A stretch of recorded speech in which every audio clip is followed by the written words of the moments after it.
শুরু হয়েছে, অথচ বহু বছর ধরে এখানে কেউ পানি দেখেনি। ঠিক তখনই আব্দুল মুত্তালিবের তার ঘরের দিকে চোখ পড়ে। তিনি এখানে দেখতে পায় আজকে তার ঘরের মধ্য থেকে অদ্ভুত এক ধরনের নূরের আলো বের হচ্ছে, যেটা এর আগে তিনি কখনো কোনোদিন দেখেনি। আব্দুল মুত্তালিব তখন ধীরে ধীরে তার ঘরের দিকে এগিয়ে যেতে থাকে, কিন্তু যখন তিনি তার ঘরের দরজার কাছে পৌঁছায় তখন তিনি দেখেন যে মা আমেনার কোল জুড়ে একটি ফুটফুটে শিশুর জন্ম হয়েছে, যার শরীর থেকে অসম্ভব পরিমাণে নূর বের হচ্ছে। আব্দুল মুত্তালিবের চোখে তা দেখে পানি চলে আসে, কারণ সেই সময় আরবের অন্ধকার সমাজে প্রদীপের আলো হয়ে আসেন নবীজি মোহাম্মদ সাল্লাল্লাহু আলাইহি ওয়াসাল্লাম। পরের দিন আব্দুল মুত্তালিব তার নাতির আকিকার জন্য উট জবাই করে গরিব দুঃখী মানুষদের খাওয়ান। সেখানে তাকে সাহায্য করছিল তার ছেলে আবু তালিব।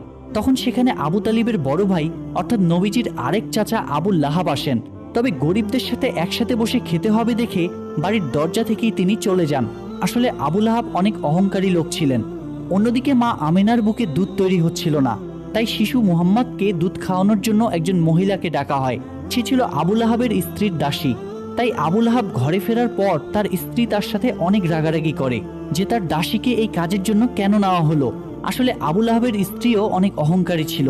অন্যদিকে দেখা যায় ইহুদিরা মিলে কথা বলছিল। তারা বুঝতে পেরেছে কোনো বিশেষ শিশুর জন্ম হয়েছে, কারণ এ ব্যাপারে তাদের কিতাবেও স্পষ্ট বলা ছিল। ফলে যেদিন রাতে নবীজির জন্ম হয় সেদিন রাতের আকাশের সেই আলো দেখেই খ্রিস্টান এবং ইহুদিদের ধর্মযাজকরা বুঝে গিয়েছিল তার মানে সেই শিশু পৃথিবীতে চলে এসেছে। তবে ইহুদিরা বেশ চিন্তিত ছিল, কারণ তারা জানতে পেরেছিল যে কোনো ইহুদির ঘরে এমন শিশু জন্ম নেয়নি। তাহলে সেই শিশুটি কে হতে পারে? আর এজন্য তারা তখন সেখানকার অনেক বাচ্চাকে কিনতে চায়, যেন সেই শিশুটি তাদের দলে আসে। এমনকি টাকার বিনিময়ে ভণ্ড মহিলাদেরকে দায়িত্ব দেয় শরীরের কোনো বিশেষ দাগের মাধ্যমে শিশু নবীজিকে খুঁজে বের করার জন্য। যাই হোক, এরপর দেখা যায় বাচ্চাদের নাম রাখার উৎসব চলছে। সেখানে বিভিন্ন বাচ্চাদের নাম ঘোষণা করা হচ্ছে আর সবাই মিলে আনন্দ করছে। এর মধ্যে সেখানে আব্দুল মুত্তালিব আসেন শিশু নবীজিকে কোলে নিয়ে তার নামকরণ করার জন্য। তিনি প্রথমে হাজরে আসওয়াদ মানে সেই কালো পাথরে হাত রাখেন। তখনই দেখা যায় কাবার দরজার হাতলটি দরজায় বাড়ি মারছিল আর সেই শিশুর শরীর থেকে নূরের আলো বের হচ্ছিল। আব্দুল মুত্তালিব তখন সবার সামনে জনসম্মুখে শিশুটির নাম ঘোষণা করে মুহাম্মদ। এটা শুনে সেখানে থাকা বিভিন্ন গোত্রের মানুষেরা বলাবলি করতে থাকে যে এটা আবার কি নাম, এটি তো আমাদের কোনো দেবদেবীর নামের সাথে মিলে না। আসলে মুহাম্মদ নামটি কেউ আগে কোনোদিন শুনেনি তারা, তাই মানুষজন এটা নিয়ে কথা বলাবলি করছিল।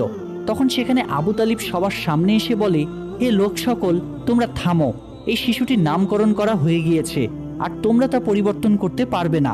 এই বলে তিনি সবাইকে থামিয়ে দেন এবং সবাই তা স্বাচ্ছন্দ্যে মেনে নেন। এর